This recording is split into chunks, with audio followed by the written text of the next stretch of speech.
So this woman pulls a YouTube prank that's so horrific it ends up unaliving a man and nearly starts an international conflict. Now her name is Siti. She's 25, she's from Indonesia, but she's working in Malaysia as an escort. And she does that so she can send money back to her parents in Indonesia. But then one day, she meets a producer. The producer tells her he works for a production company of a huge YouTube channel. And they make like YouTube pranks and stuff. And he says he can get her an acting gig on his YouTube prank show. And the best part is that it pays pretty well. She can quit escort work, she can also make all this money and send it back to her parents in Indonesia. Plus, they're gonna pay her the equivalent of $96 per prank, which is a lot of money to Siti. So of course, she says yes. And pretty quickly, she's introduced to the head of the YouTube channel, this guy, Mr. Chang. And Mr. Chang and the other producers, they start getting her to pull these pranks on people in public. They'll like go to a public place and she'll like walk up to a total stranger and just randomly start holding their hand. Or they'll do a prank where they put like baby oil on her hands and she'll like run up behind a stranger and be like, guess who? Which smears the oil all over their face. It's pranks like that. And so she does a bunch of these pranks over the course of like a month. Meanwhile, the prank channel has also recruited this other woman to do pranks. Now her name is Dawn, and we'll get to her. But one day, the producers call Siti in to meet them at the airport, because they're gonna do this big prank there. So she's there, and she's with Mr. Chang, but Chang tells Siti there's actually another actress involved this time. And that actress will be doing the same thing, and it's Dawn. So the victim of this prank is actually gonna get double pranked. First by Siti, then by Dawn. But anyway, Mr. Chang pours a bunch of baby oil on Siti's hands, and then he points to a man out in the airport that he wants her to prank. This man. So minutes later, Siti sneaks up behind the man, and then from behind she puts her hands over his eyes, like guess who, or whatever. And of course, this smears the oil all over him. And then about 3 seconds later, Dawn approaches the man, and she smears her hand on his face as well. And then Siti and Dawn like giggle or whatever, and then they run away to the nearest bathroom to wash the oil off their hands. Meanwhile, the poor man, he's confused and a little freaked out, and he goes over to the airport security guards, and he tells them that some random women just like smeared something on his face, and that now he doesn't feel well. So security escorts the man to the airport medical center, and his condition quickly gets worse. Like, it is very apparent something is seriously wrong. So they rush him to the hospital, and on the way, he suddenly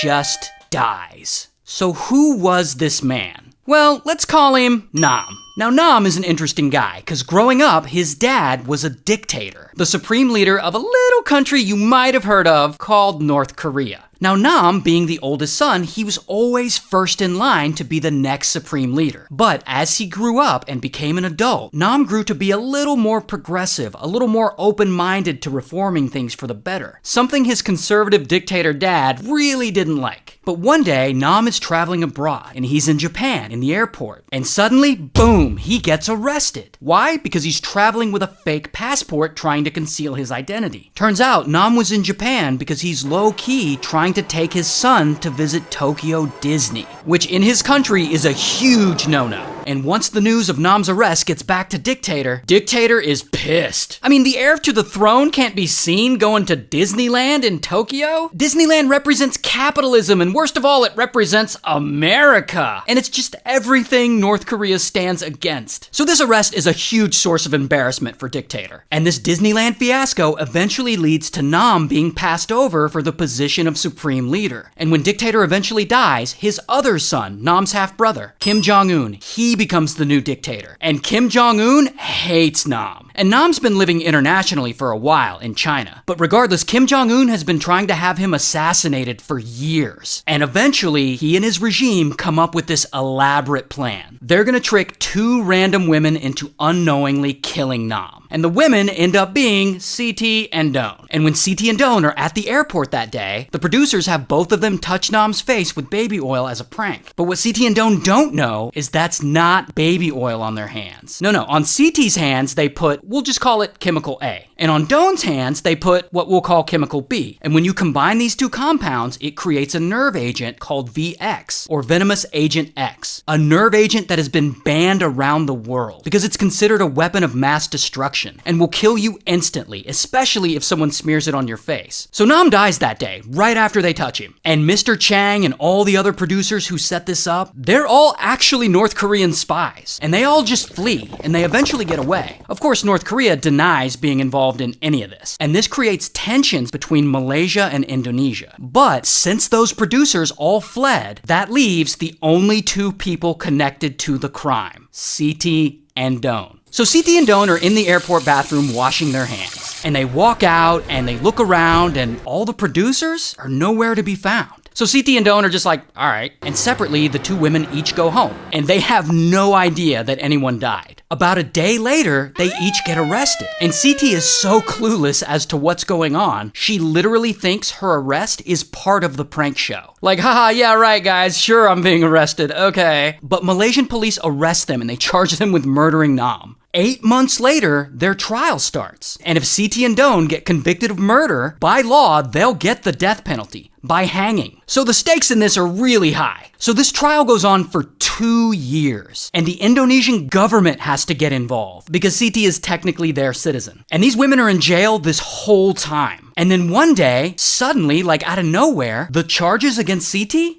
are just dropped. And cool, Siti goes free. Apparently the Indonesian government was eventually able to intervene and they negotiated her release. While Doan does not get out, but she does plead guilty to a lesser charge and eventually they do let her go. Here's what Doan looks like in real life. And here's what Siti looks like in real life. Wow, a crazy story. Shout out to North Korea.